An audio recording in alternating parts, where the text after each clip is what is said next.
In many communities, big and small, a lot of stories erase over time. These stories leave us as our elders age away. These stories leave us when gentrification pushes out locals. These stories leave us when we do not connect with those in our own community. In this story, we're starting off in Kansas City, Kentucky. William Billy Bethl, a man of many talents, was captain of the baseball and basketball team.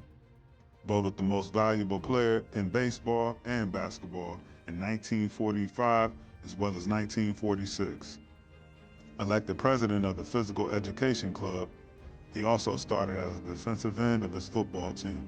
William Bethl would continue his illustrious athletic career as the basketball coach at Middleton High School in Tampa, Florida.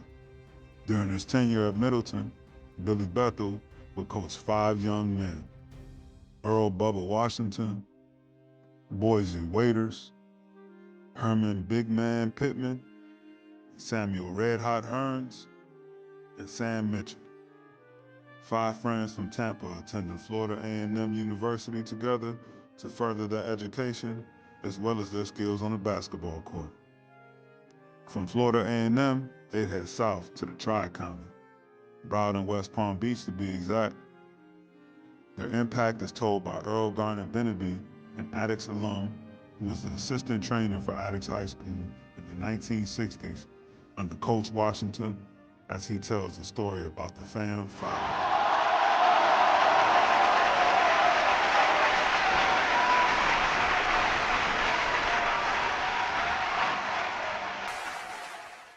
The first coach that I want to mention, his name was Samuel T. Marshall.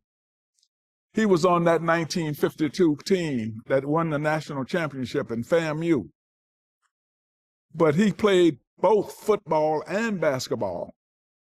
He was drafted by the Green Bay Packers to play football. He may have had a brief, but he didn't go to the Green Bay. He went into Toronto and he had a brief stint in Toronto. And he quickly came out of football and he started his high school coaching in South Bay. That's on the western tip of Palm Beach County. After a couple of years in South Bay, he came into what is known as Roosevelt High School, which was in West Palm Beach. Hands down, it was one of the first strongest basketball programs in the Tri-County area. The next coach that came here was a coach by the name of Herman Pittman. He was also on that 1952 team. He set up the basketball program at Dillard. And they'll tell you, even after integration, all the other schools across the board, on all sides of the county, they all said that they wanted to build their basketball programs. They thought that Dillard was the model for which they were going to build their basketball programs. So that's how important that Pittman was. And I enjoyed talking to him because, he was a gentleman that was very colorful. He had the nickname Big Man because he was the point guard, and he was the one that distributed the basketball. The one guy that was on that 1952 team at FAMU was inducted in 1988 into the Hall of Fame, even though he didn't go to Middleton. But, he was from a well-to-do family, and he went to a private school. His name was Samuel Hearns. He was also instrumental in bringing basketball into Broward County. He was also from Tampa.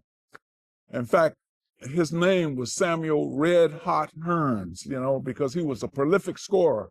The next guy I'm going to talk about is the guy that this gym is named after, Earl Bubba Washington. He and Samuel Hearns had shared a friendship, and I think they carried that, both of them carried that friendship to their grave because that's how close they were, In fact, Earl Bubba Washington, he brought Samuel Hearns here in 1964 to coach the JV team. They never lost a game, and that's how well coached they were. In fact, they shared the coaching duties in 1964. Earl Washington became known as the dean of basketball coaches in Broward County. And the reason why a lot of people might think that he was the dean because he coached so long, but that's not why he became the dean of basketball. The reason why he became the dean of basketball because he was the one that scheduled, he was the one that organized all the officials as well as the coaches. Another member on that team that came to Broward County was a gentleman by the name of Boise Waiters. In fact, Boise Waiters and Samuel and Herman Pittman, they both were first cousins, you know, and their families are still here. But as you know, Boise Waiters, if you travel 1 block from here, his name is on a street over here, you know, so that's the significant. He was basically down in the Hallandale area. Here at H.A.C. is that what was unique is that Earl Washington, he drew his players from the city of Hallandale. It's known as West Park, but we used to call it Carver's Ranch. And we also had Otis, and we had Davy, and of course, Damien. So wherein like in Ely was able to draw most of their basketball players from within the city. And mostly Dillard was able to draw their basketball players from within the city because the school was located within the city. But at H.A.C., our players came from all over the place. The foundation for the basketball at H.A.C., most of our good basketball players came from the city of Hallandale. Few from West Hollywood, you know. A lot of Dade County recruited a lot of our players too, you know. That's, you know, a story haven't been told about that because we had one gentleman by the name of Marsh. He played football here, but his brother played basketball at Northwestern, you know. So that's the way the recruiting used to go. And to put it in the words of Herman Pittman, and he said this to me one time. He said, you know, Garnet, he said that, you know, we brought the basketball game to the East Coast. And he was absolutely right. So that's how basketball came to be known on the East Coast. It was always very competitive on the West Coast, but it was these men that when they came here to coach and they began to organize officiating, they organized the coaches, they set up tournaments. I wish I had that trophy case back there to show you some of the tournaments like in Indian River where H.A.C. competed and they won a lot of championships. But that was the way they organized the game of basketball like it had never been organized on the East Coast before. And I'm glad that we are telling this story because those group of men have had such an impact on not just young men, but young women too because of educators, you know. This guy, William Bethl, was doing this down in Tampa. And these were all of his players, you know. In fact, during this time of year, during the Christmas holidays, they were the only team. Middleton had their own bus. And they would come over here. And they would play, he would always play against his students, you know. He would come here and play a game against Bubba Washington. He would go to Dillard and play against him. And then he would go to Ely and play against Hearns. And then the one guy the only team he played in Miami was Northwestern High School. And the coach of that team, and I've been trying to look it up. I know you saw it on the internet. I put it out there trying to find out who Coach Bethl is. But it was a Coach Bethl at Northwestern. That's the only team that he played against, you know. And during those days, we had to put all the basketball players up in our homes, like in the neighborhood. I lived about 4 blocks from here, and I know a couple of players had to stay overnight in my home. You know, they fed them at the school, but they wouldn't, you know, because of the hotel situation and segregation. Because of the segregation, they couldn't go in the hotels and stuff like that. So we put them up, and every summer, every holiday season, that he would bring his teams from Middleton, and he would play against his ex-students, you know, who were coaching over here. And it kind of brought a lot of validity, you know, it validated the way, you know, the basketball programs. I want to talk about 1964, one of the most prolific basketball years in the state of Florida. The state championship was on the line. In this gym was the district tournament. The 3 teams that qualified to play in the state championship was H.A.C.,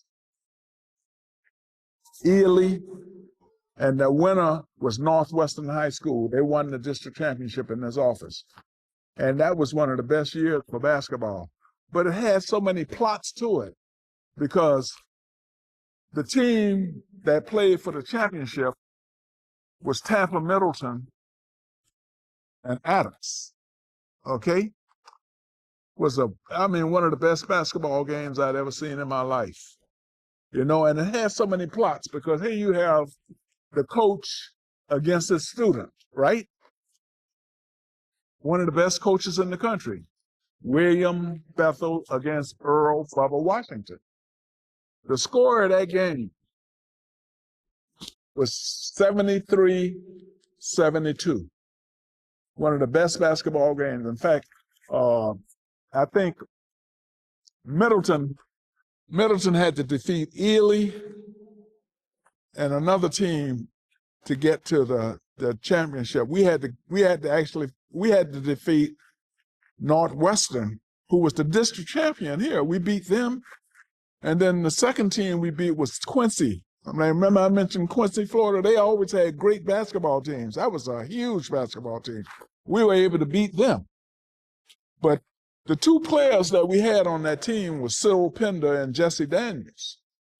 And they were the ones, they played on this court.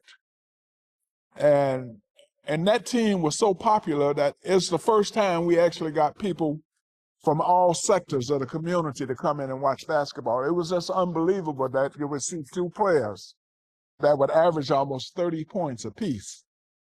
And it was in that championship game that Cyril Pender made 6 straight shots. I mean, like the NBA 3-pointers. He hit 6 straight points.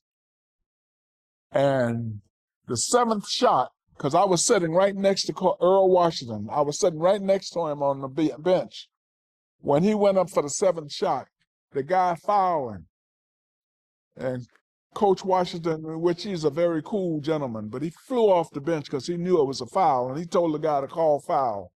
And he never called that foul. Well, the guy that never called that foul was also a graduate of Middleton High School. Okay? He was a graduate of Middleton High School, and he lived right down the street here, 24th Avenue and Douglas Street. We call him SL. But so you see, it was a lot of subplots. Not only the coach against student, but then you had the referee that there was the difference of the game also was it was like an all Middleton home. It became like almost like a Middleton reunion, you know? But that was that really, you know, I mean, the people in this town, they stopped speaking to the guy, you know. I really felt sorry for him because he had his mother was one of the teachers. She was an educator, Miss Robinson, and they own a store. And very nice people, you know. And SL was a nice guy too, but he didn't call that foul. And a lot of people thought that, and there's no way in the world Cyril Pender was going to miss that 7th shot because he had hit 6 in a row. But he took the shot from way out here, and the guy fouled him while he took the shot. And that was the difference of that game, 73-72. I mentioned earlier that it was 2 championships that William Bethl won. The one in 1937, the one in 1964. And that one in 64 was played against a student, Earl Bubba Washington. They were very serious about the basketball and the quality in which it played, you know.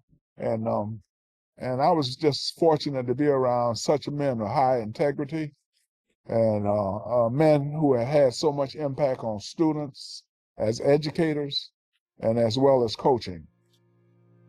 The FAM5 is an untold story, almost lost in time, but resurrected through storytelling from first-hand reports and research.